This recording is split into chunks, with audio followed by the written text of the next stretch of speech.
I'm leaving. This may be a hot take, but I'm leaving Denver off the top 4. Let's come back. They've all been injured. I know. Straight to the top.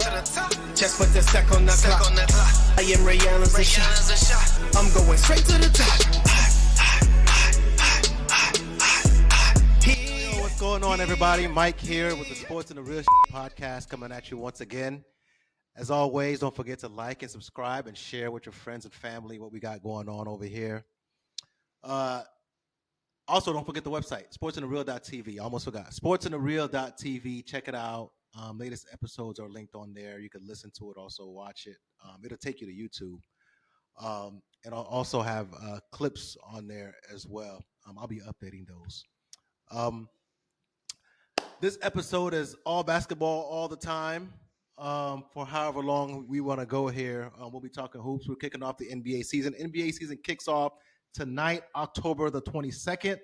We'll be previewing the season for you, giving you our picks. So I'm going to welcome my guests. Mike Howard is a basketball nut, just like myself, lives in Vancouver, Canada. We're going to talk a lot of hoops tonight. He is the owner of a company called Lean Minded, where he helps individuals live fit, live healthy, and lose weight. We'll touch on that in a little bit towards the end. I'll give him some time to talk about exactly what he does and how he helps people.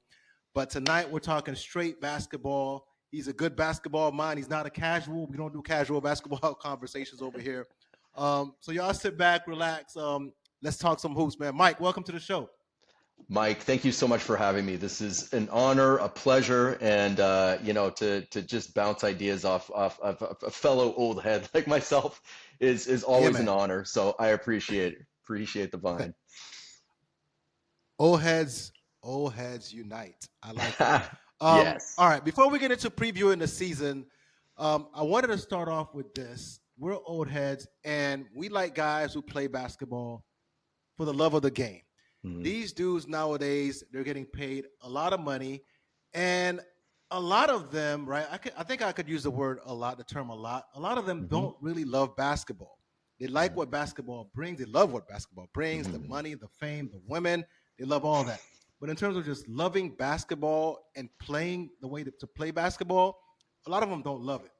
And I think what encapsulates this and shows this, I've shared this on my podcast previously, but recently, before the season started, probably last week, I want to say it was, Mike Malone had a press conference, and he was talking about something. I'm going to play it here. Hopefully you guys can hear it, the playback here on my phone, what he had to say about his team, basically conditioning his team, and how the league has turned is different, basically, from what it used to be.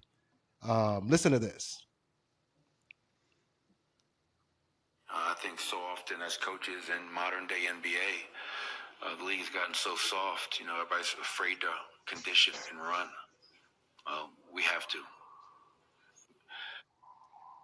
Yeah, that I shortened that. So this is Mike Malone, coach of a team that won the championship 2 years ago, is telling me a week before the NBA season started, hey, I have to run my guys. They're not conditioned. The league is scared. Guys in the league nowadays are scared to get conditioned and to run. And to further make my point, before I go into a rant here, I was reading on Twitter today. Actually, this was like last week. But I happened to catch it today, a quote from Wemby when I guess, they have these little fun things where they record guys. They ask them, things about them, their favorite players, this and that. So they asked them a question, and Wemby pretty much says he used to like some NBA stars until he realized that they don't put in the right work, right? So this is direct quote from Wemby. In a good way, some of them are really impressive and inspiring in the way they approach the game every night. But others that I used to like, now it's like I'm just not sure they deserve it. Basically, they don't deserve his attention. They don't deserve his adoration, his appreciation. Like, this is direct quote, continuing, like they don't seem like they put as much work in as I thought. NBA players making $50-60 million plus a year. So here is my problem. Old heads call me whatever you want, that I have with the current NBA. And I've been saying this for a while. A lot of dudes play the game, they're great at it. Not because they love it, but because their parents were able to afford putting them into basketball at an early age, and they happen to be athletic, they happen to become good, and they saw the money was within reach, and they didn't have any other career aspirations, so they're playing basketball. Not because they love it, but they lucked into genetically, skill wise, whatever it is, and they're in the NBA. So now you have a coach, Malone, telling guys, hey, a week before the season starts, I'm going to have to get you in shape. And then you have Wemby saying, hey, I watch guys as a rookie that they didn't put the work in like I thought they did. They just happen to be good at basketball. And nothing gets on my nerves more, Mike, than dudes who are getting paid so much money who don't put in the work, who don't seem like they love the game. It seems like it's an epidemic in the NBA now. Like, I don't remember the Chicago Bulls, Michael Jordan and Scottie Pippen and then Dennis Rodman and these guys, not that they didn't have fun and enjoy themselves, but I don't remember Phil Jackson saying, hey, my guys aren't in shape. Let me get them in shape. It seems like nowadays these guys just don't appreciate what they have. They don't appreciate what their predecessors did, fought through to get them these big old salaries that they have now. So they get to enjoy the big money, but they don't have to put any work to it. And it kills me to watch that because I remember growing up, we loved the game, man. We would play no matter what. We would play rain, sleet, hail, snow. If we had a ball, we had anything remotely that resembled a basket. I remember me and my neighbor, we lived in some apartments. We shot basketballs like into a shopping cart, bro. Like, we did anything to play basketball. We would have done anything to play in the NBA if we were good enough, but we weren't good enough. But somehow these guys became good enough by happenstance, genetic lottery, whatever it is, and they don't appreciate what they have, man. They don't know what it's like to play in double rims. I call these guys AC basketball players. Like, they have to play in the gym indoors, perfect air conditioning, 72 degrees. Like, there is nothing that can be wrong. They can't play without a net like we used to. They can't play on double rims. Like, the backboard is perfect for them. Like, they have everything perfect growing up. And then they're used to, when they come into the NBA not having to work for it, right?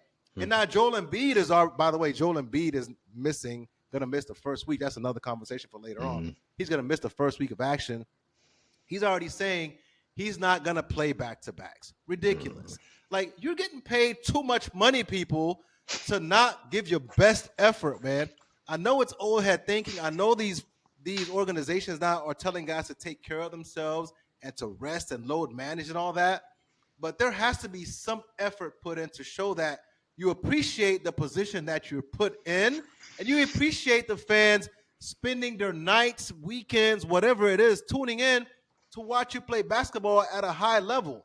Like, we could tell the dudes who are putting the work and the dudes who aren't, because when the chips are down, we can tell who really didn't work on it and who didn't. It's just so frustrating to hear. It's frustrating to watch. And it's like, we're never going to turn away because we're hoop fans. We're crazy about basketball. But it just sucks to witness, man, like the denigration of NBA basketball, man. What's your thoughts? That's my rant. I love it.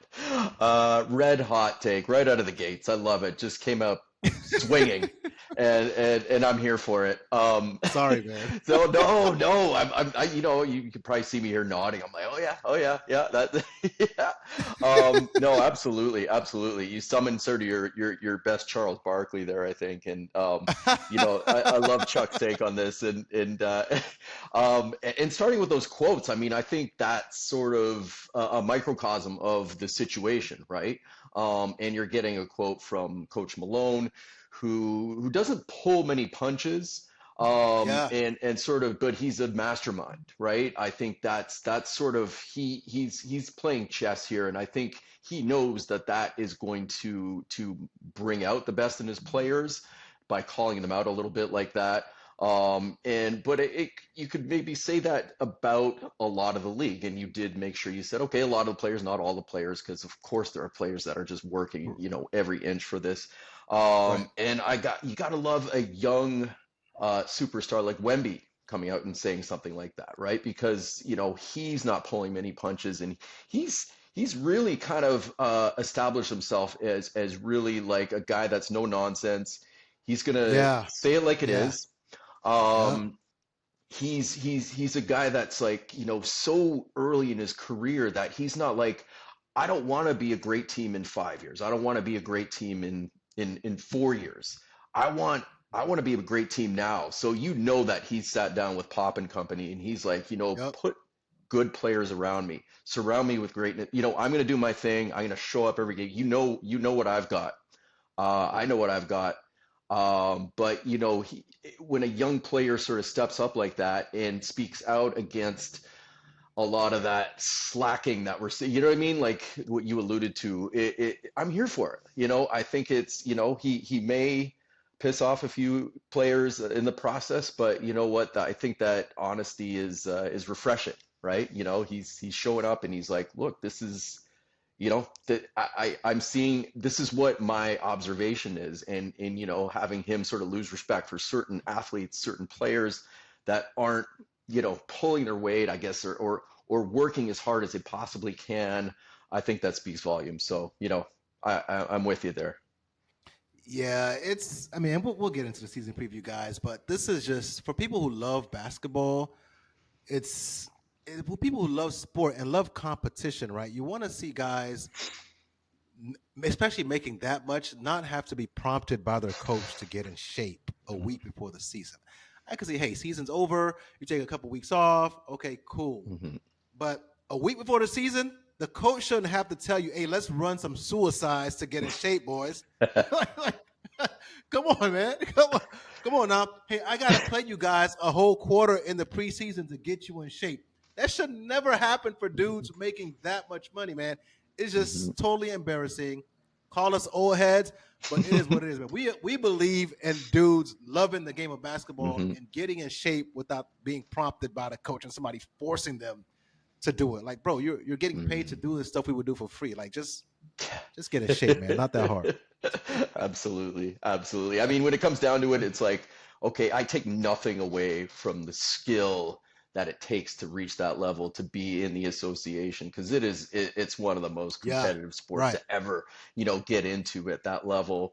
But at the same time, your job description is actually fairly simple when you look at it, right? You show up to practice, you play your butt off in the games, you work for it, but also your job description includes off season. You don't get out of shape in the off season. You don't play your way into shape, once preseason starts, right? So that's your job as an athlete. It's not just during the season, it's the off season now too. And you gotta work for it. You gotta stay fit. Like you said, take the couple of weeks off, let the body heal, but get back into it, man. Do the work, show up in shape. That's the job description. That should be in the contract. That should be a minimum requirement, right? Like I get you. Right. All right, man. Let's leave that alone. We'll get over it. We'll still watch. We're still gonna watch, right? Yeah, we're basketball. absolutely. We're gonna watch anyway. Y'all can't get rid of us. It just sucks to see. All right, season preview.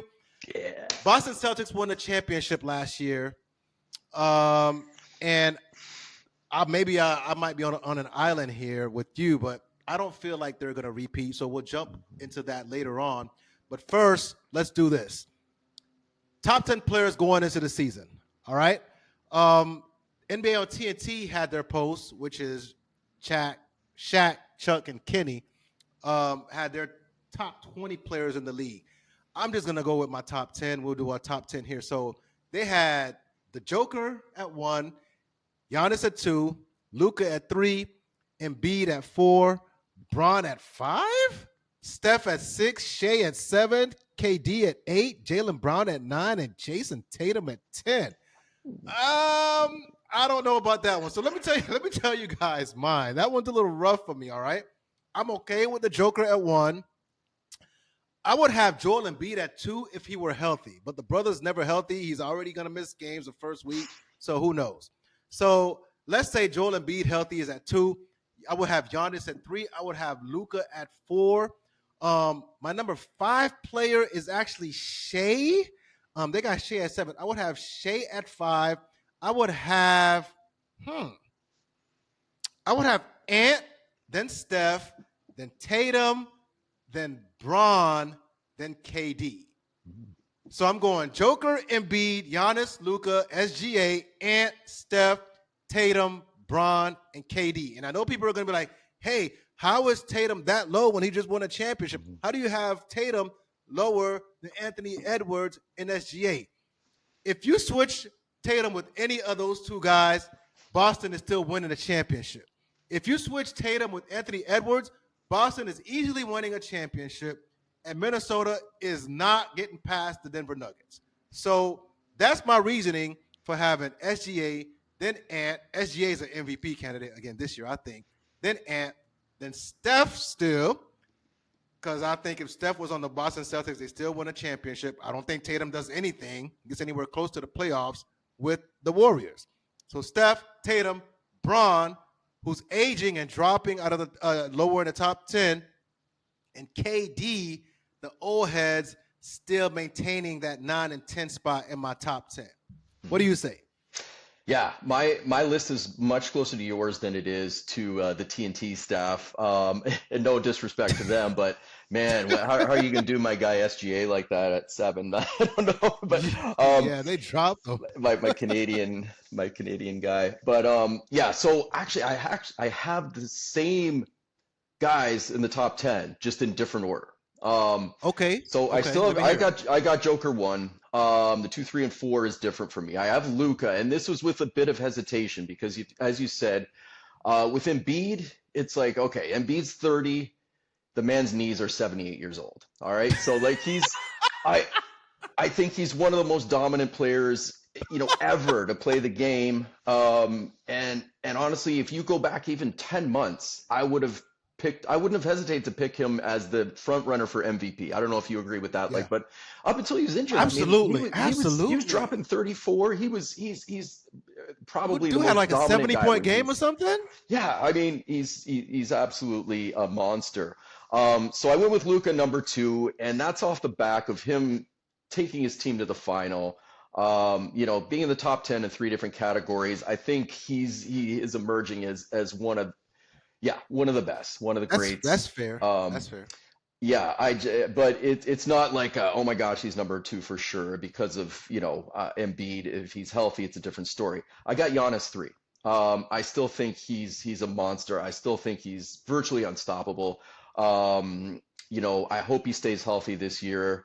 It would have been nice to see what he could have done in the playoffs, and in watching some of the Olympic games, like I saw my team Canada up against him, and like they had no answer for him. He could just score at will. Nobody does. And he's just, I think he is still, one of the greats. SGA is my number 4. I think he's just, I think he's the best player on the best team in the West right now, and he's just seems to be getting that every bit better each game. He's got that just very slippery, herky-jerky style with the long arms, and he can create. He's an automatic bucket getter. Yeah, man. And then I do have Embiid in the 5 spot. I don't think I could really leave that guy off the top 5, even if he is injury prone, just because of what he can do, what his potential is. I believe I got Ant at 6, same as you. Is Ant your number 6? Yes. He's around there, right? But I think, I mean, he's that guy. He is emerging as one of the best in the game. He's lethal from all ends of the floor, and I love his moxie. I love his swagger. He's the most confident cat out there. He was on the Olympic team with like 11 of the best players to ever play the game, and he's like, yeah, this offense is going to run through me. He's like, you heard him say, was it yesterday or today? He said if he played in the 90s, he would be D'ing up Jordan. He said Kyrie is more difficult to guard than Michael Jordan. This guy is going off the rails, man. Yeah, but Anthony Edwards is wilding right now. And we'll talk about how great I think Minnesota is going to be later on. But I got Tatum at 7, and again, like you, I think he's one of the most talented dudes in the game. I still have a little bit of an asterisk with him though. Like you do. I think he's the best player on his team talent-wise. I don't think if you want the ball in one guy's hands, I don't think he's that guy on the team. I still think I agree. that's a Jaylen Brown team. That's a Derek White team. I That's, you know agree. what I mean? Like Yeah. talent wise, the guy's mostly unmatched, but I got him. And then my last three, I've given it to the elder statesmen, not because of their legacy, not because of what they've done before, but I still honestly believe that they are still three players that deserve to be in the top 10, and that's KD, LeBron, and Steph. Now the order you may disagree with it, but I think KD is Yeah. still, I still think these are dangerous players, and that was evidenced in the Olympics. They took that Team USA, put it on their backs, and said, "Okay, we're taking this home." And I still think at the mid 30s plus, they still got a lot. Like these guys would have been 1, 2, and 3 like 7, 8 years ago, but they still deserve to be in the top 10. KD is a Swiss Army knife. Braun is Braun. I mean, I still think that guy just has, he's just got so much fire that he is still going to will his team to, well, we'll get to that later. I don't know how far he's going to will his team, and I don't think it's going to be very far. But same with Steph. Same situation with Steph. I think he's a lone wolf on that team now, and he, his stats may even get better this year without his splash brother with him. But he's still an incredibly lethal scorer. There is one greatest shooter that ever lived, and his name is Wardell Stephen Curry Jr. That is my top 10. Yeah, and you know what? I'm excited for this year. I really am. I want to hear your thoughts on this season and this year, and what excites you about this year. So let me say this. I no longer have a good team to root for. Like my Bulls suck. Like I don't my Bulls aren't good. So now that that's out of the way, this year's going to be interesting to me because I felt that last year the Celtics they were a talented team, no doubt about it. I don't want to take anything away from them, but all offseason, immediately after the finals, all I heard was this team's a dynasty. Matter of fact, NBA on TNT pregame, Charles Barkley is talking about this team has a chance to win like for the next 5 to 7 years. I'm like, did people not see all the injuries that what is going on? Did people not see that this team ran through the East with no injuries? Like they weren't challenged at all. The Pacers gave them a challenge, but the Pacers had no closers in that series.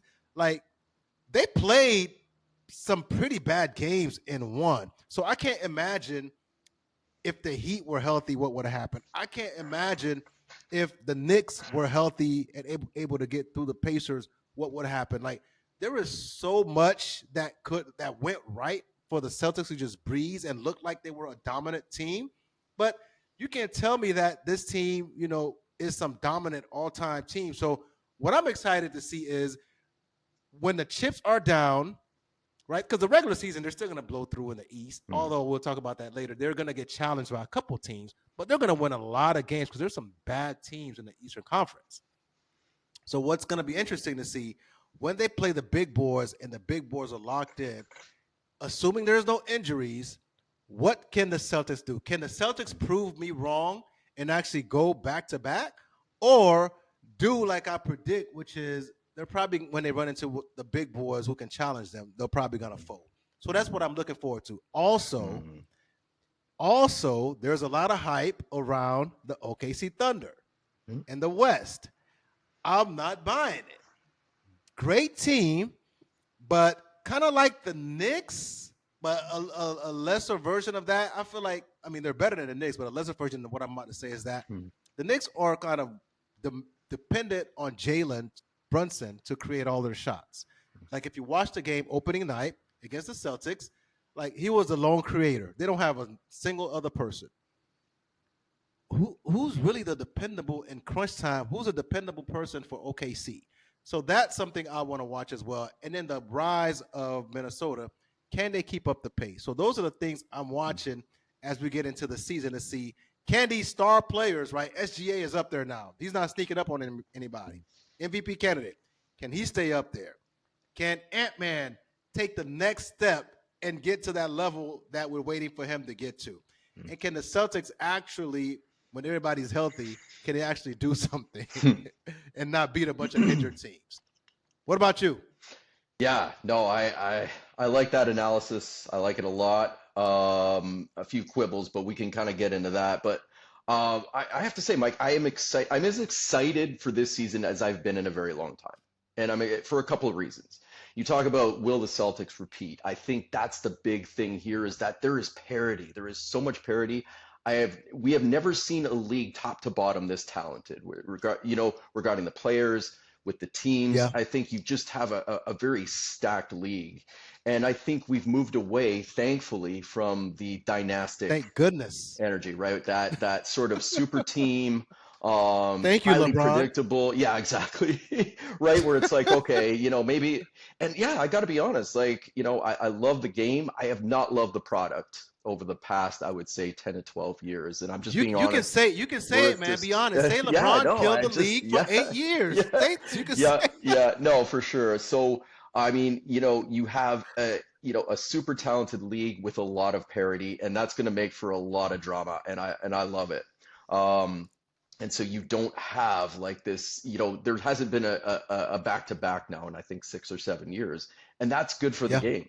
That's good for the game. Yeah. We got a lot of up and coming stars. We got a changing of the guard. We got a lot of drama. Like whereas in previous years, I might circle a couple of games. Oh, there's a couple of good ones on Christmas Day. And this year I'm like, oh man, like I've got my pen's run out of ink, sort of trying to circle all the games. I think there's just going to be agree. so many. I think there's budding rivalries. There's a lot of potential in this season. I think it could go so many different ways, and this is why this discussion today is going to be a good one. And I'm excited. Yeah, no, that's great, man. You're absolutely right though about the parity. I know LeBron fans don't like to hear this. I don't mean to inflame anybody here. But he kind of listen, LeBron's done great things for the league. And we'll get into this later, right? Bronny playing with the Lakers now, but LeBron carried the league for a long time. He deserves his praise. But at the same time, bro killed the league for several years. He started the trend of super teams with the Miami situation. Mm-hmm. If he didn't do that, I don't think KD goes to the Warriors. Mm-hmm. So, yeah, you're absolutely right. Like, we knew when LeBron went to the Heat, it was a wrap. The fact that he didn't win all 4 years is kind of telling, to be honest with you, right? So, yeah, for those years he was in Miami, it sucked. And then KD going to the Warriors, it sucked. Like, you knew the outcome before, like, the season started. Like, and luckily, KD had a falling out with Draymond, or they would have still been winning championships. So I'm thankful that we are past that now. I'm hopeful and hoping that NBA players will just, I don't want to say take the hard way, right? So I'm not asking dudes, hey, you have to sit here like Damian Lillard and struggle for, 10 years in Portland with no help. Obviously, if your organization doesn't want to support you in winning, you have to make a decision if you want to win. But in KD, for example, KD, it's not that he left OKC that was problematic.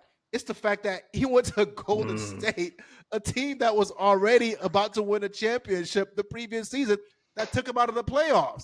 That was a problem, KD. It's not that you left, bro. You could have went to the Spurs. The Spurs had a great team at the time. He would have fit right in potentially could have won with the Spurs. Mm-hmm. But he went to the Warriors where we knew like they were going to run through the league, and they did. Nobody even came close to challenging them. So, yes, I agree with you. A lot of parity, top to bottom. Tons of talent. A few teams are out of it, but it's a lot of talent right there that really, at this point, anybody can win, man. And I'm as excited as you are. Let's get this party started. All right, let's do this. Top 10 teams. All right, we already started touching on it, so let's go there before we get into awards and everything. Top 10 teams. So let's just do top 5 teams from each conference. So instead of top 10 total, we'll do top 5 from each conference. All right, we'll start with the East, the Leastern Conference. But there's some challengers, man. So I'm gonna go Boston 1. I think we agree with that. Boston 1. Whew. Milwaukee's 2. Milwaukee's my 2. Knicks are my 3, only because the Sixers are injured already. So I'm gonna go Boston, Milwaukee, Knicks, 76ers. That's 3 teams, by the way, in the Atlantic Division, which is nuts. Whew. I'm gonna go with the Miami Heat. I know people are down on Miami Heat, but with the coaching of Spoelstra, with the culture they have, I think they're still going to be tough. They're still going to play defense. Now, the problem is you can't really trust the Heat to not coast in the regular season. But I think when the chips are down in the East, I don't think anybody really wants to play these guys. These are like back alley type of dudes. They're gangsters. They don't mind getting dirty. They're old school. They don't mind fouling you hard, a couple hard fouls, getting up in your jersey. This analytics basketball that teams want to play, they're not with that. And Spoelstra is a mastermind to get you out of your game. He was able to make the Celtics uncomfortable even with all the injuries he had last year. So I still see the Heat, even with people saying they don't have the talent, which it didn't really add anybody, right? Offensive firepower is still lacking, but just their toughness, I think they could still make some noise as being a top 5 team. Like I said, my Bulls, negative. I think Cleveland is just a mid-tier team. Detroit is still young. The Pacers are good, but I don't know if they're top 5 good. They can carry over and like catapult from last season's success. We'll see. Brooklyn Nets are not going to be good. The Raptors are young. Your Raptors, I don't know if they're going to be that good. The Hawks, my local team, sorry. Same old Hawks. The Hornets, same old Hornets. Magic, a team to watch out for with their defense as well. I like the Magic. They could potentially upset what I just said about the Heat and catapult into the top 5. And I don't think the Wizards are going to be any good at all. So that's my top 5 in the East. What you got? All right, I like it. Some strong takes there. I like some of the dark horses. I got Boston number 1 too. Like you, I think they're gonna roll through the regular season. They're going to get fat and happy with the bottom feeders. I think that's the one sort of weak spot in the league this year is you've got like 4 or 5 teams. You got like Washington. You got the Nets are going to be tragic. My Raptors, your Bulls, sorry. Charlotte's going to be Charlotte. So they could easily go like 16-0 against those teams, right? And maybe drop one game. But I think they're the front runner. I do have the Knicks number 2. I think they got a little bit better with Cat. We can get into that a little bit later.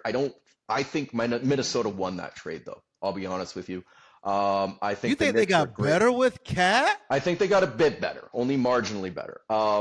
I think because I like Randall. I think maybe fits in that system because I think they got. But the Knicks have a lot of lateral players. But I love Brunson. I think Brunson is absolutely a dynamo, and I think he'll get a repeat season this year. But I think they've gotten a little bit more depth there. So I got them number 2. So this is where I get a little bit dark horsey here, and I go Indiana. I know you weren't as high on the Pacers as I was, but yeah, I think they are going to emerge this year. Mike just left. He's like, no, I can't do this anymore. That hurt. But yeah, I think Indiana is going to emerge. I still think Siakam's one of I know. Wow. I know. It's a little bit of a hot take, but Siakam's still one of the best guys in the game. I still think Siakam. I think Hali is one of the. He's an absolutely magical distributor, well-rounded player. If he stays healthy, I know he got injured towards the end of the season. I like my Canadian guys, Nemhard and Mathurin, Miles Turner. So I think they got some depth. But you alluded to it before. They didn't close. I mean, that's the thing. Boston on paper, they swept them. It was 4-0. But I think people will forget that 2 of those games were within 3 points. 1 of those games was within 5.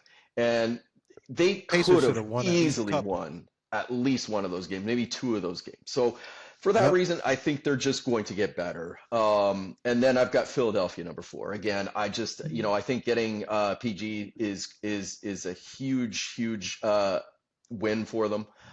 It gives them a 3-headed monster. But again, like, is Embiid going to stay healthy? And let's give props where props belong in Tyrese Maxey. That guy is just insane.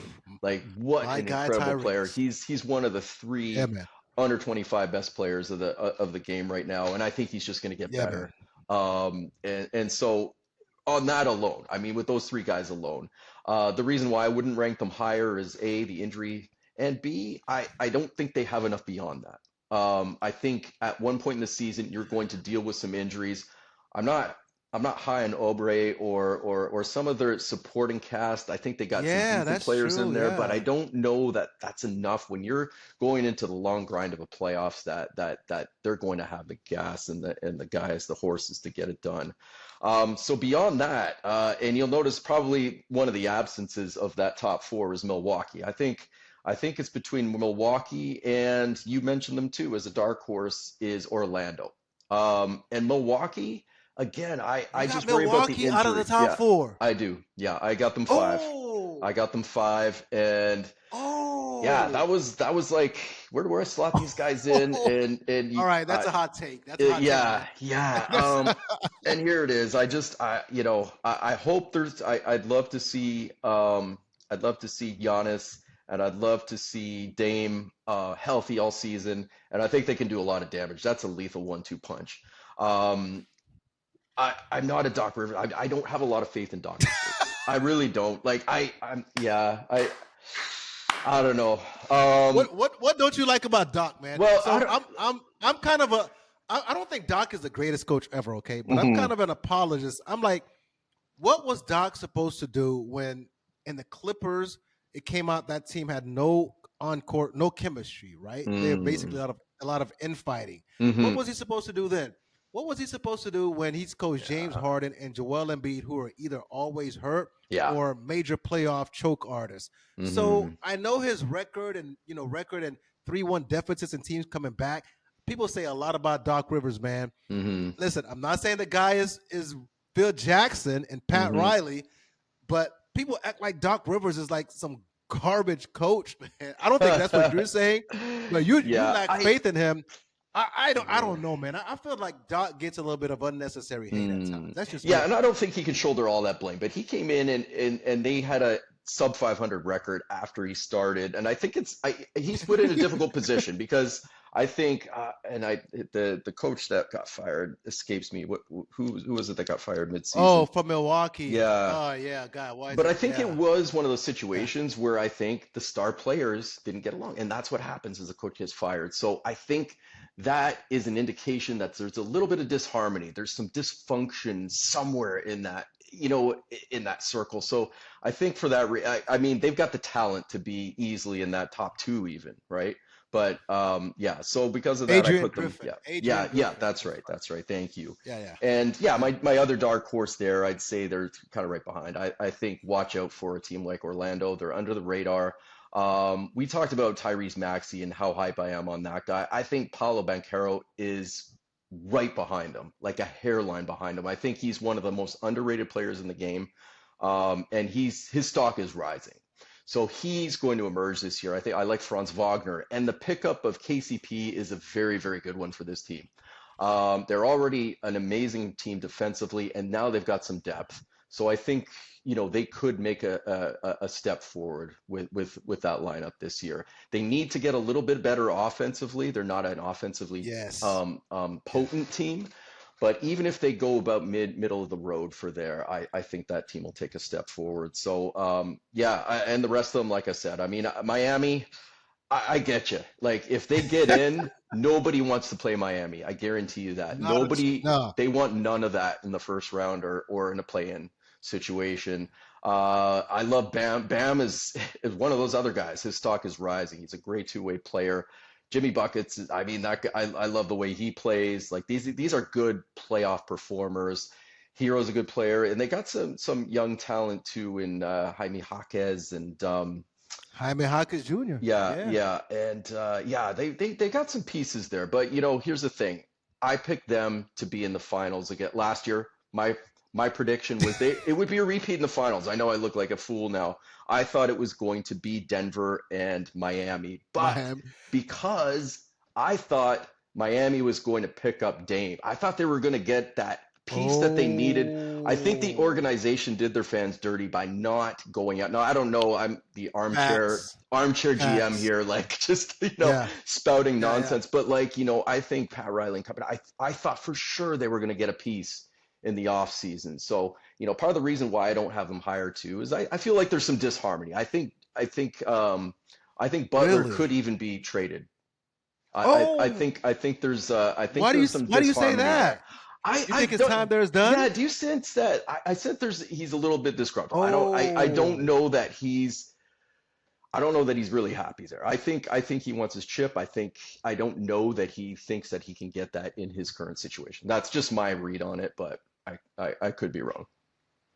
Wow. Wow. That one with Jimmy, I haven't heard anything. Maybe I've missed the news. Like I haven't heard anything that would lead me to believe he's not happy there. I mean, he's a tough player. I feel like they play a tough style of basketball. Wow. Maybe he's just mad. It could be that they haven't brought in other talent to support him. Maybe that could be the reason he wants out. But I haven't heard that. Maybe you did. I missed that one. Yeah, and I don't. Yeah, I'd have to look back. I don't.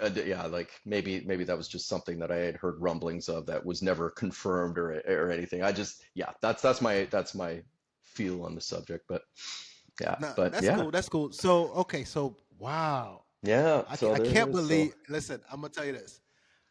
The Pacers are a good team. All right, but let's be honest. Who is a closer on the Pacers? That's my concern. Holly is great. He's a distributor.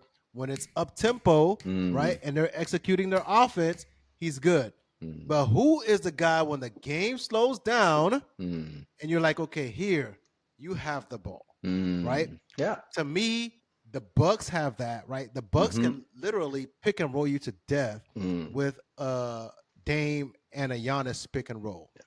Philly, assuming health, Maxey and Embiid pick and rolls. Now with PG, they have guys who don't mind the game slowing down and getting dirty buckets. The Knicks, they got Jalen Brunson, right?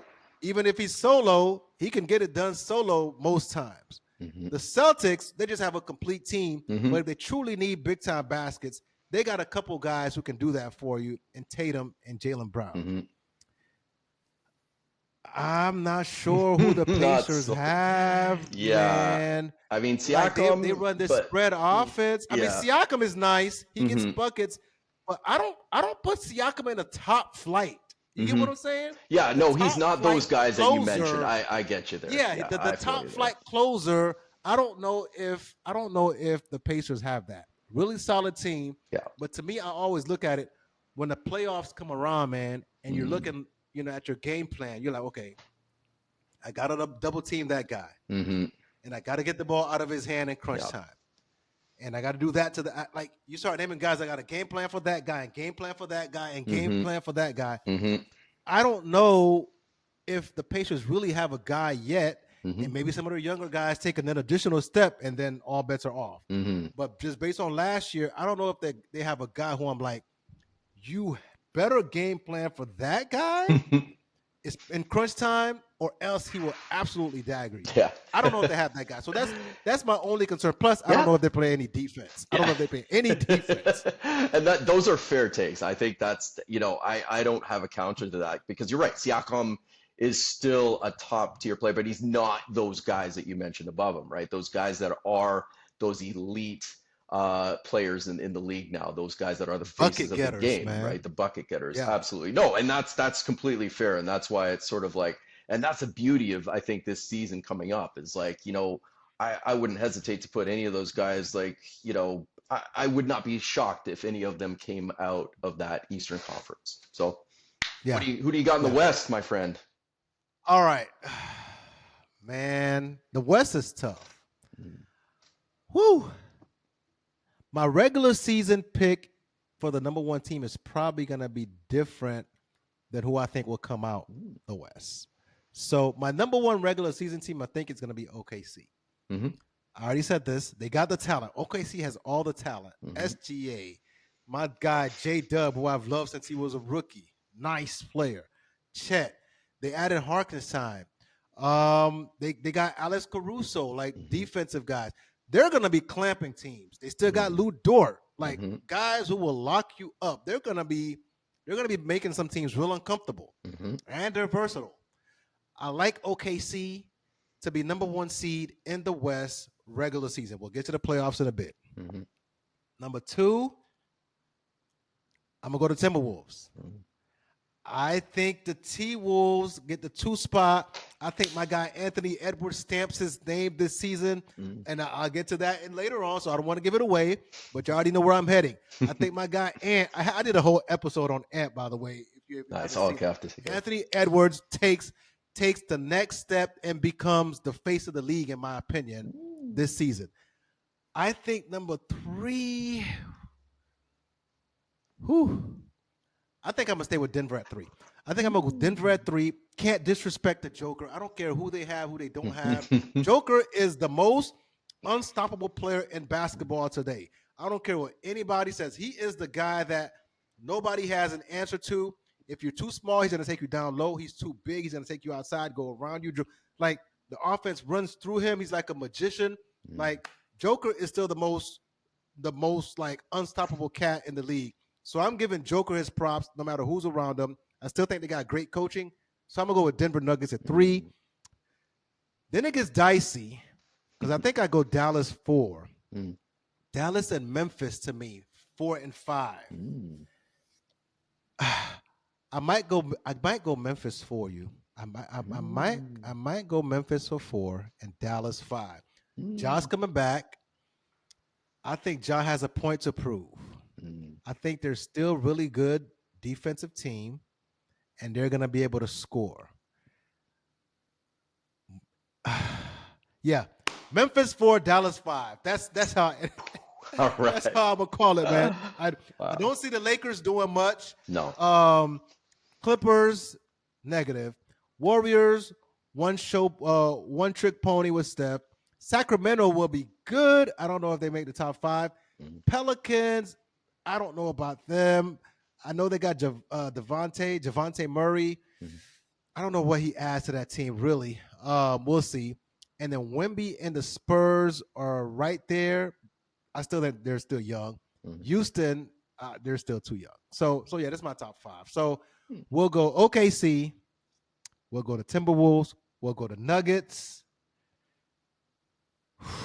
Yeah, I think I'll go Memphis and Dallas to close it out at top 5. All right. Yeah.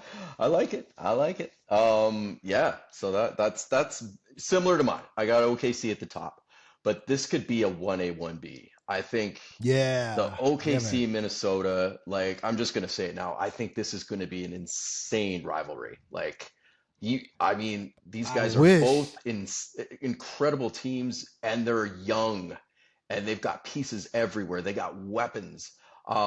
This kind of reminds me, although they're the same conference, it's not like, but like it sort of reminds me of an 80s Lakers Celtics, right? Where you just have these 2 juggernaut teams with, 2 superstars that sort of rise above, and these guys could go at each other for years to come if those teams stay intact, right?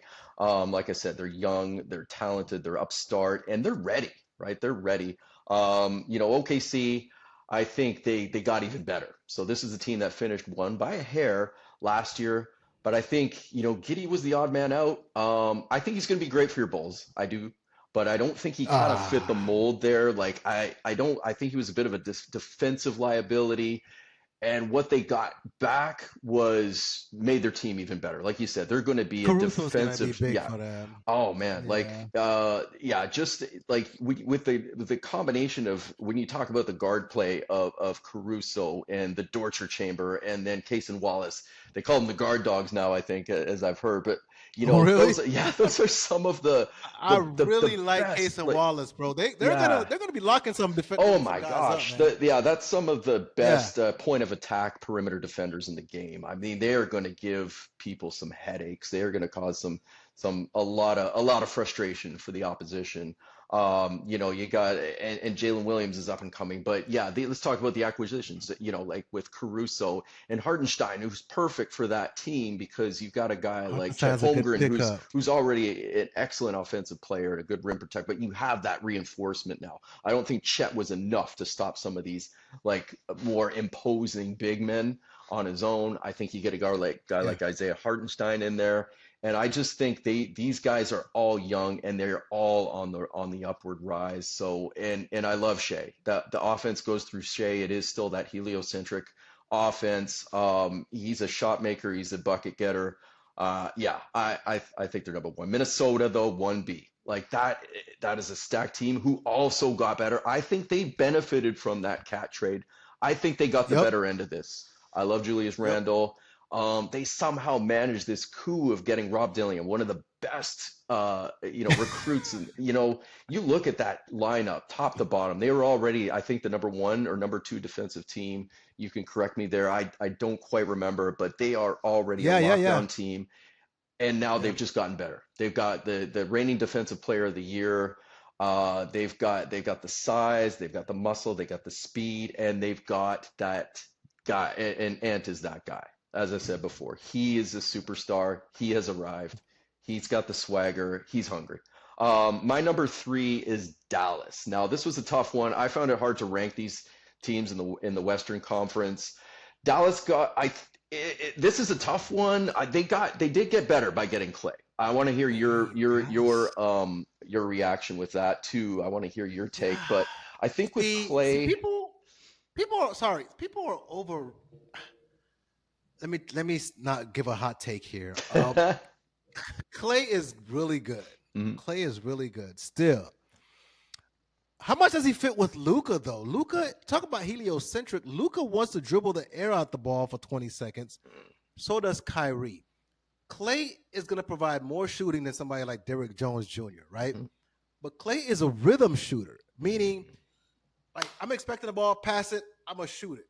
If you're taking 20, 30 dribbles and then pass it, what am I supposed to do? So we'll see if he can adjust to that because in Golden State, he played on schedule. He knew when he was going to get the ball, when to cut. I don't know, at least initially, I don't know if he'll have that chemistry to where he knows how to play with somebody like Luka and Kyrie because it's different when you're playing with the ball movement team versus you're playing with a team that's going to go ISO. And then if I can't get a shot, I'll finally pass it off, which is what Luka and Kyrie are. So that's why I'm not sure how that's going to work yet. So we'll see. Yeah, no, and I think that's a fair take because this could go either way.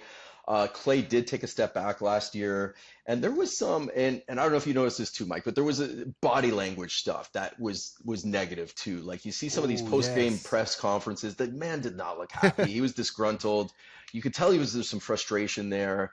He was done. He finished his season 0 for 10 in his last game. So maybe there's a chip on his shoulder. Maybe he's like, okay, screw y'all. I'm going to be in a different team now. I can show these guys that I can still play. And the thing is, I totally get what you're saying. Like it's going to be a completely different offense. There's going to be a chemistry issue, but like, Dallas does not need a 20-7 Clay. They need maybe a 10-4 Clay. I think Clay will still create a little bit more space from the offense of Kyrie and Luka because you can't leave that guy unchecked when he's beyond the arc. He's a danger anywhere inside 27 feet. So he does provide that extra body where you can't leave him alone. So his role will definitely change, but I think that will open up space, a little bit more space for Luka and Kyrie. So I think it does make them a little bit better. Like I said, I think I don't see them getting to the dance again this year. I don't see them winning. I don't see them coming out of the West again. Yeah, I don't see them coming out of the West. And my last one is I'm leaving. This may be a hot take, but I'm leaving Denver off the top 4. I got Memphis as my 4. And for the reasons you said, I think when these cats come back, they've all been injured. I know. And I'll explain that in a second. I'm going to explain why I think Memphis is good. And I think, again, if they stay injury free, mostly, I think Jaw's got a chip on his shoulder. Jaw's going to get loose this year. with guys like Bain and Jaren Jackson. And then I like the draft of Edey. I think Edey's got a lower ceiling, but I think Edey will fit that role well because he's a big body. You got to put somebody on there. I think it'll open it up for guys like Ja a little bit more. And I think you can't just leave them. Yeah, exactly. Yeah, the virtual fact that they're going to be healthy, I think is going to really push them forward in a big way. So that it's a bit of a hot take. Now, the reason why I'm not as high on Denver, now, with all due respect to Joker, Joker is a one-man wrecking crew. I think losing KCP is going to be tough on them. Valid. I think they lost some of that with Brown. Was it Bruce Brown they lost the year before? I can't remember who they lose. Yep. So that took a chunk out of them too. Jamal, I love him, another Canadian guy, but man, he's making me nervous now. Like he did not finish well. He wasn't playoff. He wasn't good. Olympics wasn't great. Yeah, exactly. Yeah, he was not playoff Jamal. We did not see international Jamal. I worry about his conditioning a little bit, to be honest. I think that's maybe Malone was targeting him. I don't know, but he has not looked his best. Now injuries happen, and I'm cheering for the guy. I hope he does well, but I don't think they got the horse. I think they've lost a lot of depth. They still have some good core players from that 23 championship team, but I do think they take a step back this year. And then in terms of like dark horse picks, I like Sacramento and I like New Orleans. I think they're going to be right there. I think Sacramento gets better. What makes you like New Orleans though? Like, does Javonte really add that much to them? And the reason why New Orleans to me isn't higher is I don't know if Zion is in shape to take them higher. Right. It all hinges on that guy. Absolutely. He is the guy that can be unstoppable. Yeah. And he's 5 years in yet? Mm-hmm. He can't play 70 games, 60 games even, right? We don't know what type of shape he's going to be in throughout the season. Yeah. Kind of injury prone. Like his game hasn't really evolved. Part of it is because he's always hurt, right? He's really only just at the basket type of guy. So if Zion can achieve the level up to and reach the hype that he got coming out, then yeah.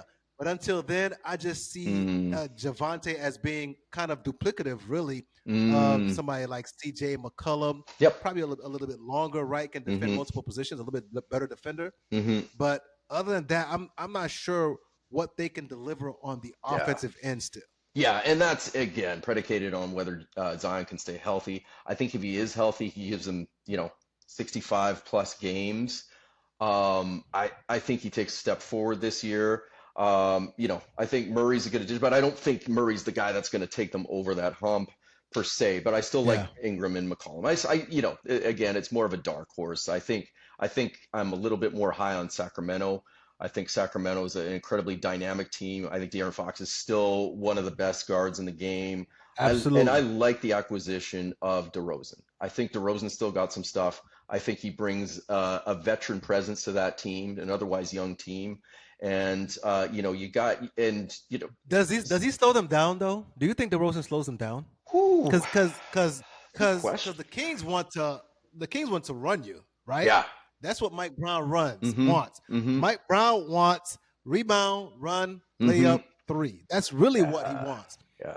At this stage of his career, DeMar wants to post up, mid-range, slow the game down. That's what he's best at. I don't know if he's still able to up and down like that. Are you scared of that at all? Are you nervous at all? I mean, I thought that's actually a valid point. But again, I think in the middle too, Sabonis, you still have a really elite sort of big man presence there, a triple double machine. So I think they got a good and Malik Monk coming off the bench. I think he's kind of a really kind of a forerunner for a six man of the year.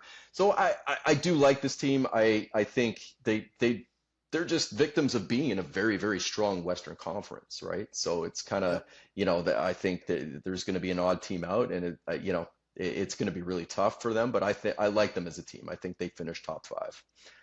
So the Warriors doing anything? No, I don't. I don't think so. I don't think Buddy Hield is enough to offset the loss of Clay. And who knows what Wiggins is going to do this year? Another Canadian guy, but I'm oh man, I think Kuminga's a nice young player. Among Canadian guys, is Wiggins the most disappointing to you? Well, oh, yeah, I guess other than the man that got Anthony drafted, Bennett. yeah, Anthony Bennett, the guy that got drafted #1 the year before, year after. Yeah, he's the most disappointing, but I think Wiggins has to be up there. I don't know. There's some headspace issues. I thought he was going to play in the Olympics. He didn't. But anyway, I don't see I don't see the Warriors taking a big step forward. Kuminga's a nice player. Pajemski, they got some young players, Trace Jackson Davis, but they're not. It's not enough. It's not going to be. They don't have enough. They don't have the horses. No. I think the LA teams are going to take a step back too. So you don't like the Clippers either? I don't like the Clippers either. Losing Paul George and Kawhi, the guy's just he's such a talented player. He's one of the modern greats. He just, he's injury prone. And I just don't think they have the depth. I think and Phoenix. We didn't even talk about Phoenix, but them too. I'm not high on Phoenix either. They got Tyus Jones, and I think that's a great acquisition because they were missing that distributor. But lateral players. I think KD's still KD. He's that Swiss Army knife kind of player. He's going to get you wins on his own. And Booker and Beal, but they're kind of lateral players. And Booker's the kind of, he's the kind of player where you sort of, you'll see him one game and he'll just explode for 37, and then you won't even notice him the next game. You know what I mean? He's one of those guys that lacks, I think, a consistency. I do not the engine like the ball in his hands, and you're like, okay, he's going to get it done. He's incredibly talented. Probably a top 15 player. He can snooze sometimes. Yeah. Booker is indicative or exemplary of the type of players that we have in today. Supremely gifted guy. Yeah. Who, if he just went hard 100% of the time, and it's funny because Kobe Bryant is all of these guys' idol, right? Mamba mentality. Yeah. They got Kobe tats, but none of these guys are really truly play with that mentality. And you're right, man. Booker's one of those guys. Yeah, no, for sure. So I just think they put way too many of their eggs in that basket. They got nothing in the cupboards in terms of draft, draft picks. They've just thrown, 80% of their payroll is going to those three cats, and I don't think they're going to have enough depth, right, for a long playoff run. They're both, or KD's he's a little injury prone. Beal's been out with injuries. So I just, I don't think Yusuf Nurkic is going to, you're not going to throw Mason Plumlee. No, Mason Plumlee's not scaring anybody. No. Grayson Allen's not scaring anybody. I just, I don't think they have much beyond that three-headed monster. Tyus Jones will maybe make them a little bit better in terms of being able to kind of spread the floor and run the offense a bit, but I'm not high on them. How would you fix Phoenix? Would you trade Bradley Beal? Whew, yeah, that's a good question. I think it's one of those, they're kind of win now mentality. So I think if they bow out of the playoffs, I think there's a very good chance they make the playoffs. But if they bow out again like they did last year, I mean, what do? Do you just blow the team up, or or trade for pieces? Maybe get some young, maybe get some prospects back, or some draft picks back the other way. But yeah, I would break up that team even if I didn't do a full rebuild. But I'm not sure what their contract situations are. How long they're locked up for. They got a lot tied up in those three guys. Yeah, they would have to. I would say they would have to trade Beal and get. They need an actual point guard, like a dynamite point guard. I think if they could swing that. Yeah. I think that would be the move to make. Now, I don't know if they have any trade partners and how the salary works out, but to me, that would be what they need, because they need a guy who's because KD. I've said it on this podcast, KD, and you just said it. They're redundant, right? KD, Booker, and Bradley Beal are three of the same guys, just lesser versions of each other, right? Yeah, so exactly. KD's the top guy, Book's next, and Bradley Beal's three of the same cats, pretty much the same skill sets. But, just lesser versions of each other. So they need a guy who actually has a point guard mentality, who can actually run and execute an offense. And I don't know if Tyus Jones is dynamic enough. He's a good guy, stable, but I don't know if he's dynamic enough to take them over the top. So that's why I don't have Phoenix doing much either. Yeah. What do you think of the Lakers? No, I agree with you. Yeah, I think the Lakers take another step down. I don't think they did a lot in the offseason. I don't think they got any acquisitions that I'm excited about anyway. I think, LeBron's a year older, AD's a year older. They're both still two of the top players in the game, and they stayed healthy most of the season last year. But that's part of the reason why I'm not super high on them, because they just got in on the play-in game. You know what I mean? They still, they did all that and only got played. Yeah, exactly. So I don't have high hopes for the Lakers either.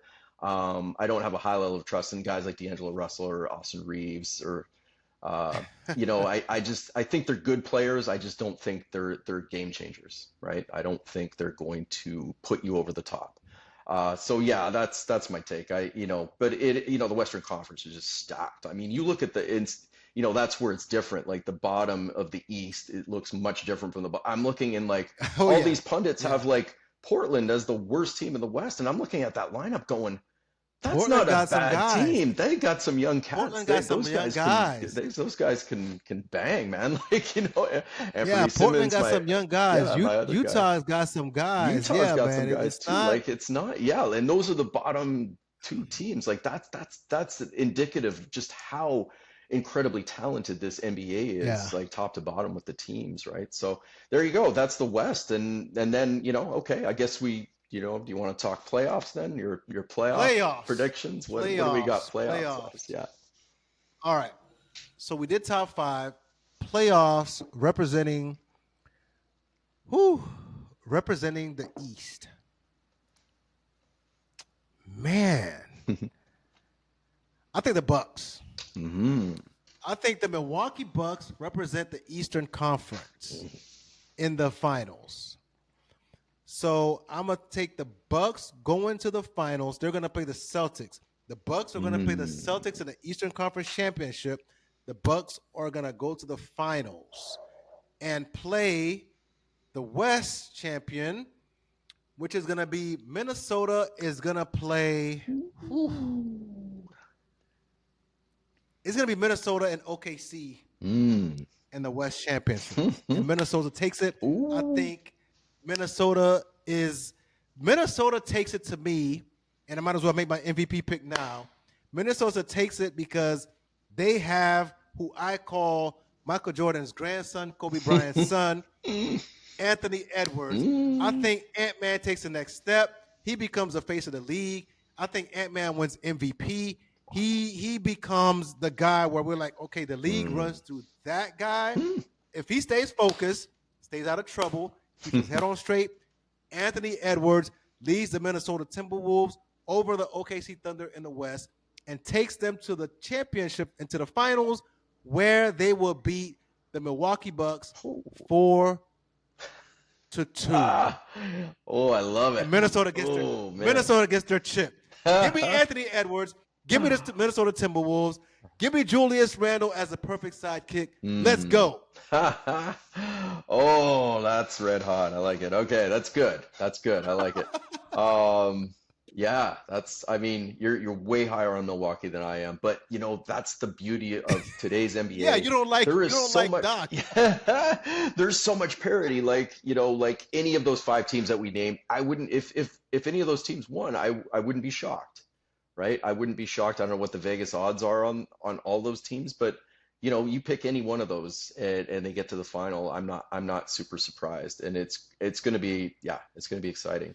Cuz Eastern Conference, I think Boston comes out of it. And in fact, I think Oh God. Yeah, I know. I don't think I have enough of a reason to not pick them at this point. I think, bring the same team back, they're running it back. They got the swagger of the champions. I think maybe there's the downside is that it's a super hard thing to repeat, and you get the play, the finals kind of lag hangover. So and 3 of those guys played in the Olympics. So you're going to have a squad that's maybe a little bit ragged by then. So if they you can't even blink and a team's going to be right on you. So I think they're the easy regular season champions, and I think they'd be the odds-on favorite to repeat. Western Conference. So I'm with you. I think OKC. Yeah. I think OKC and Minnesota get there. I think those are the 2 class of an otherwise really, really tough conference, and I think I think OKC emerges from there. I think they will just beat them. And that I say that with a little bit of hesitation. I can't honestly say that they're the absolute number one front runner. There's no way, because Minnesota, like I said, I think this is going to be an absolutely monumental rivalry for years to come if these teams stay relatively intact.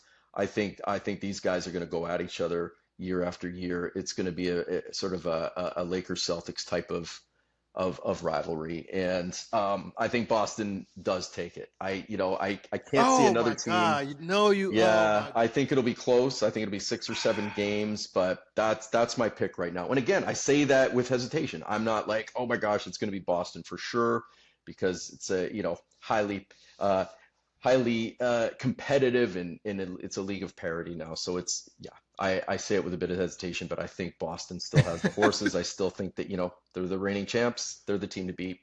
And I think if there is an MVP again, I think it's Jalen. So you don't like Doc and the Bucks to do much. So who do you think is the biggest challenger in the East then? I think the biggest challenge I think it'll be the Knicks, which may not be indicative of this opening game tonight. I didn't see the final score, but not at all.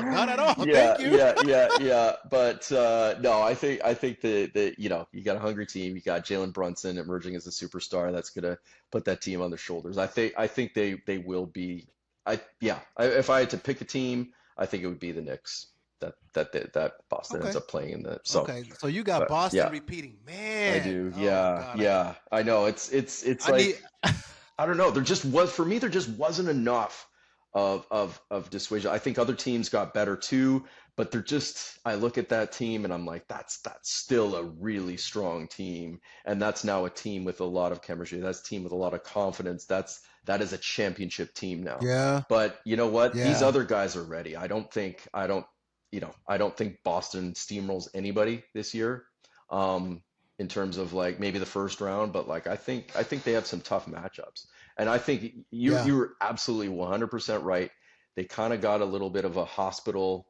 I don't say it was a hospital ring, but they did benefit from some injuries. Let's just say that. Not the hospital ring. They did benefit from injuries. I will give you that. But yeah. So there it is. We got a Mickey Mouse ring and a hospital ring. You should coin that phrase, man. There we go. Oh man, the hospital ring. All right, so you got the Celtics winning. All right, cool. That's good, man. We'll see. We'll have to catch back up as the season goes on, man, to see what's going on. What do you think of it before we move off of this? Right. So rookie of the year, we'll get to that award. What do you think of this Bronny and the Lakers thing? Like they have a big celebration, tonight. People are saying Bronny, the game's going on now. Bronny's gonna get in the game in like the second quarter. I think it's just a photo op. And then he gets shipped to the G League. They got Ken Griffey Jr. and Sr. there in the audience. Wow, right? Yeah. MLB players who played together on the same team. Cool moment. That was more organic. This Lakers one seems kind of manufactured. And I'm not a Bronny hater. No. Right? I just don't think he's currently not an NBA player, which is fine. His preseason was awful except for one game. But it's just, to me, like I said earlier, LeBron has earned the right to do some things in the league that other players can't do.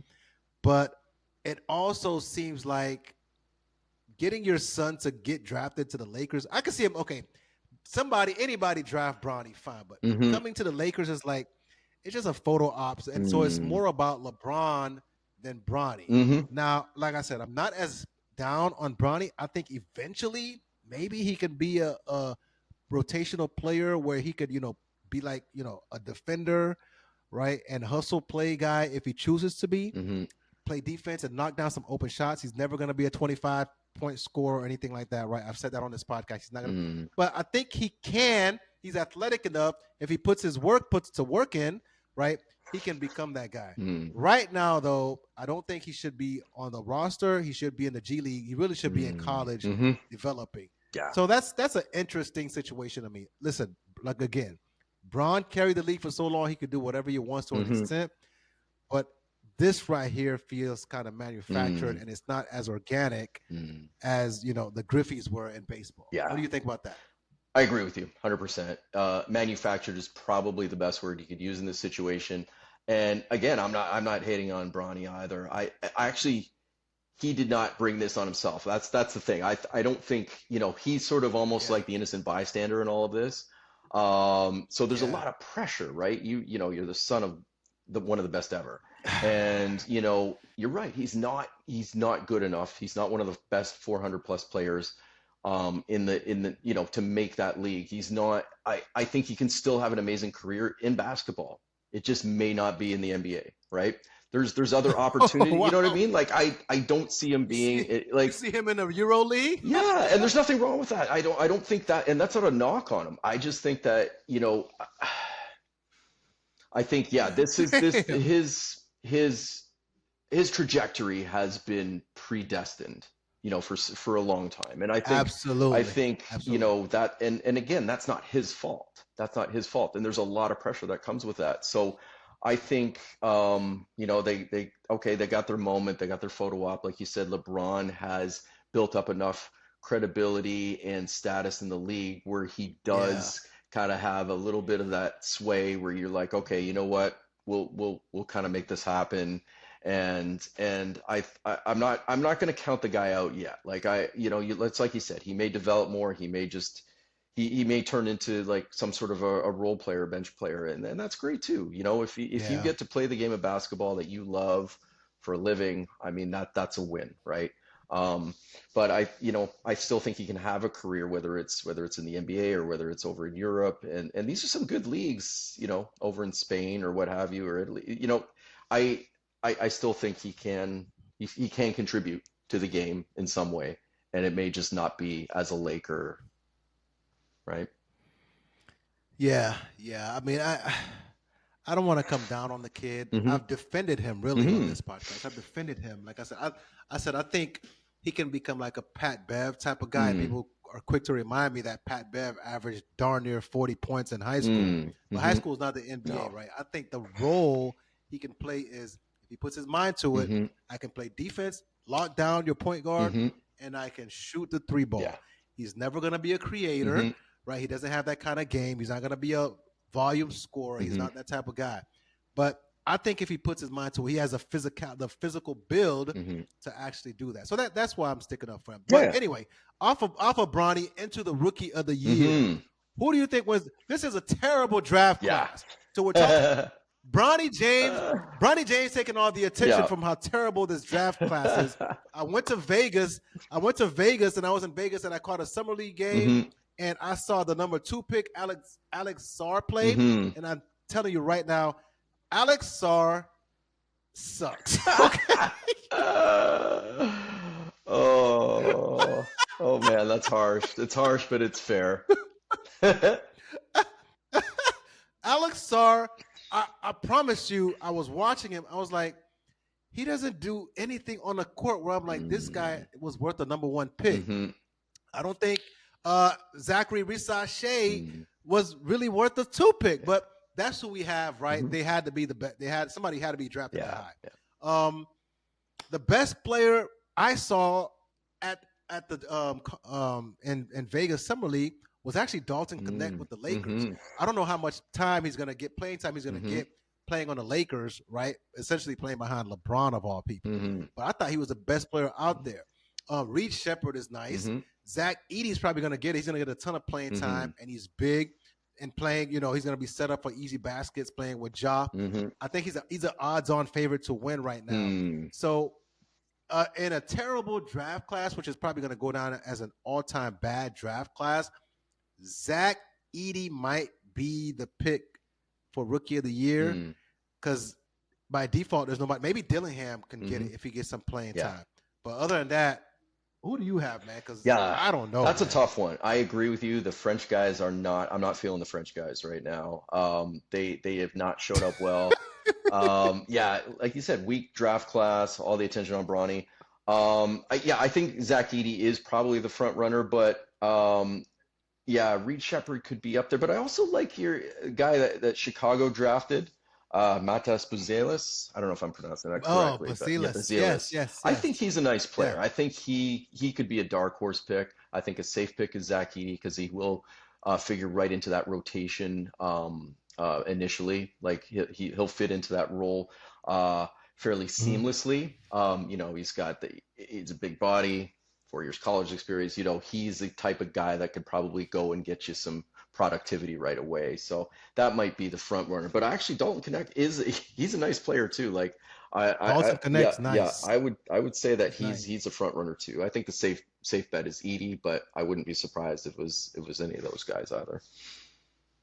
Yeah, yeah. And the Lakers are playing right now. Dalton connects actually on the court getting Really? some minutes. Ooh, okay. There you Yeah, go. he's getting There some you minutes. go. So yeah, yeah. So we'll see. I think if he gets significant minutes, Dalton Connect can actually ball Yeah. out and win Rookie of the Year. Like Mm, I was like, he was head and shoulders above anybody. I watched like 3 mm. summer league games. I think Wow, nice. he Yeah. was head and shoulders above everybody I saw out there. Okay. So yeah, man. So yeah, but poor rookie class. So Yeah. it's like, okay, who's the best of the worst? Yeah. And I think Yeah. that's what we're gonna Exactly. get with this rookie class. So we'll jump off of that and go to MVP.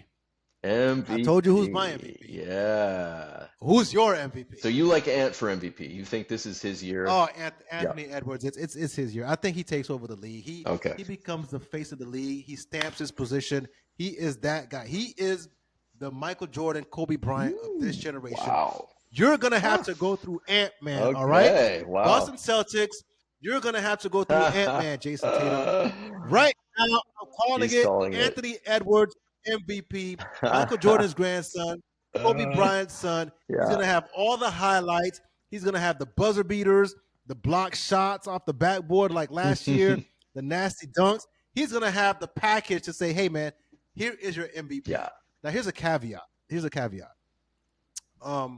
The Joker is by default always in the conversation Mhm. because he puts up Yeah. analytic. He's Oh, an yeah. analytics guy. Okay, he's an analytics god. He puts up the points. He has field goal percentage on, like, all the analytics are on his side. So I would not be surprised if Joker gets number 4. Okay, Yeah. hopefully he doesn't, because I'm tired of them Yeah, just yeah. giving him that award because of his analytics. Yeah. All right, Yeah. I'm Fair, tired fair. of it. So assuming it's a fair vote, give me Anthony Edwards MVP for the first time, Okay. and it won't be his last. That's a strong take. I like it. And I'm high on Ant. But Yeah, I'm a little yeah. bit higher on Shea. And they call that my Canadian bias. But I think with OKC, Ooh, no, that's a good I pick. think OKC will take the Western Conference.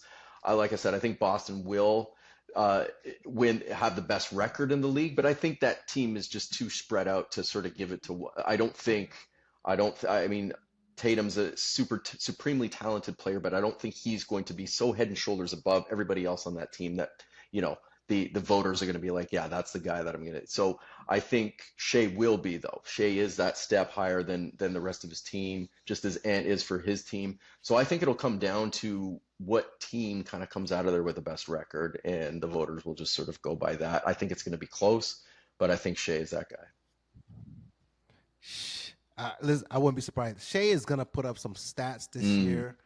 I mean, and it's so sad that he didn't get it last year. And people think I hate the Joker. I don't hate the Joker, but he can't win the MVP every year, man, because of his analytical stats. Like this guy, man, SGA.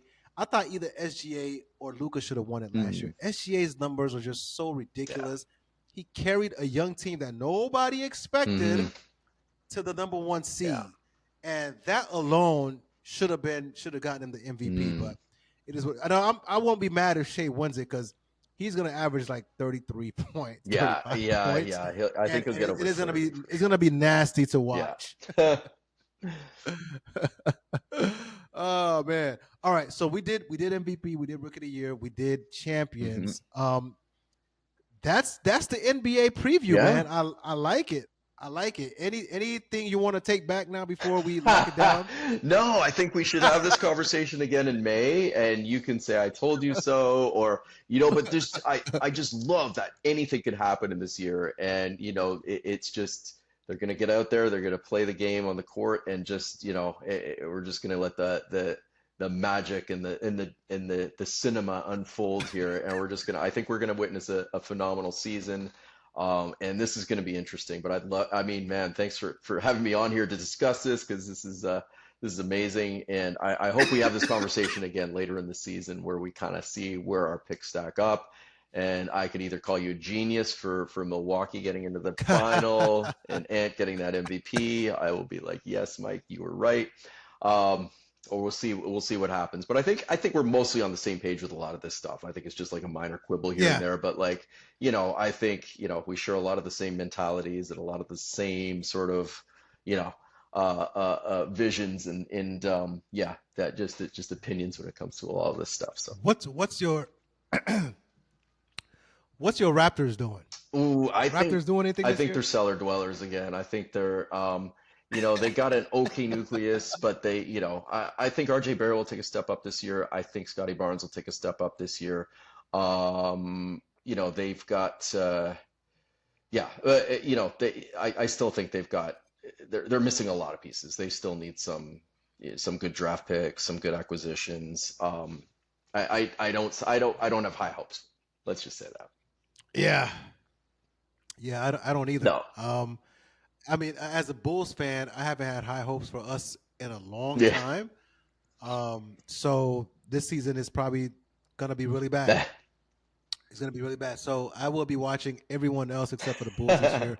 I don't think we really have any talent that I'm like, okay, if this guy develops, Mhm. he's gonna be a cornerstone player, Right.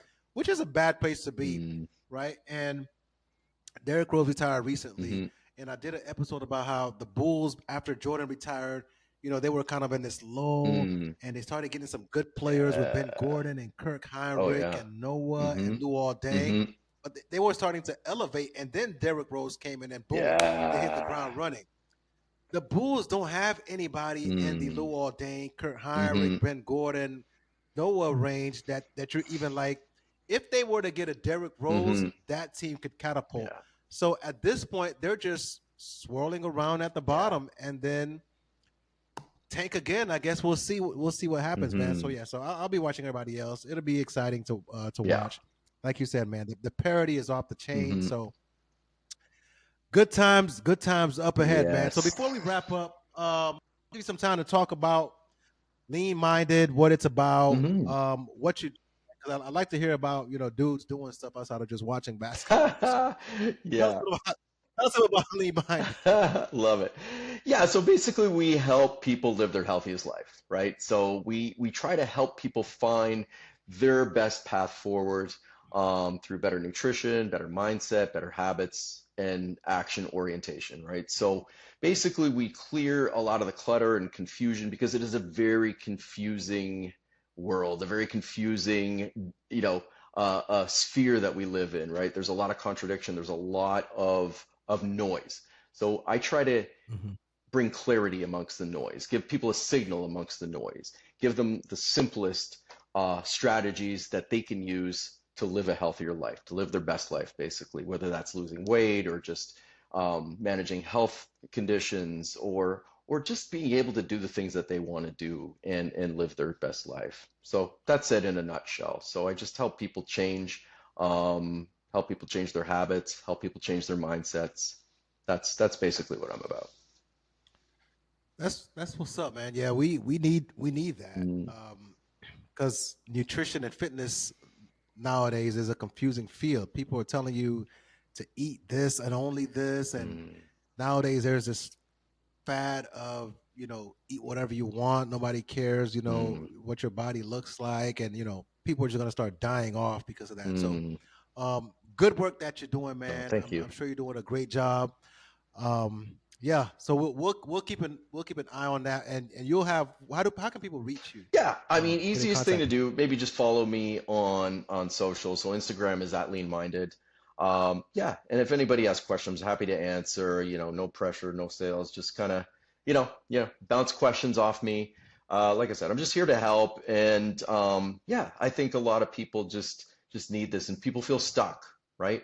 We're you. Yeah, complicated beings in a complicated world, and you said it best, right? There's a lot of confusion, but also we live in a world that's very tempting. We have kind of this mismatch because we have these ancient brains that were formed in a time where the best way to save was to consume, right? We're based on instinct and scarcity, and now we live in a modern world of abundance, where we're highly processed food is readily available. Everything's at our fingertips. Uber Eats, and we got things like an NBA basketball season to keep us glued to the couches, right? Everything is sort of prompts us to sit. So we live in a world now where we're sitting a lot, and we have ready, easy access to cheap and very highly caloric, highly palatable food. So we almost have to live defensively, and that's part of what I teach, is how to help people form strategies that they can best navigate this world, in a messy world. Yeah, 100% agree with you, man. Good stuff. By the way, the Timberwolves are getting smoked right now. No way. Yeah. You want to take that pick back? Yeah. Give me a chance now. It's game one. I'll give you that. Yeah, it doesn't look as good now. Yeah. Julius Randle is offensive fouling. It's okay. It's not looking great. Yeah. But I got faith. Yeah. No, this is going to be great. Next time you come back in a couple months, we'll rehash this thing and we'll see where we at. Maybe we can switch up with that. Absolutely. Nah, man, this was awesome, Mike. Mike and Mike. We'll take that moniker from the other Mike and Mike. We'll take that. It was great having you on, man. Hope everything goes well with the business, continuing success. You guys out there, let us know your thoughts. Provide a feedback. Leave your comments. Yeah. Bring the hate. Bring the hate to the old heads. Dislikes. let us know what you feel about it, man. But I'm gonna catch you guys next time. Mike filming with Mike Howard, Sports and the Real Shit. You guys be good. Catch you guys next time. Thanks, Mike. Peace. I'm going straight to the top. Just put the stack on the clock. I am Ray Allen's a shot. I'm going straight to the top.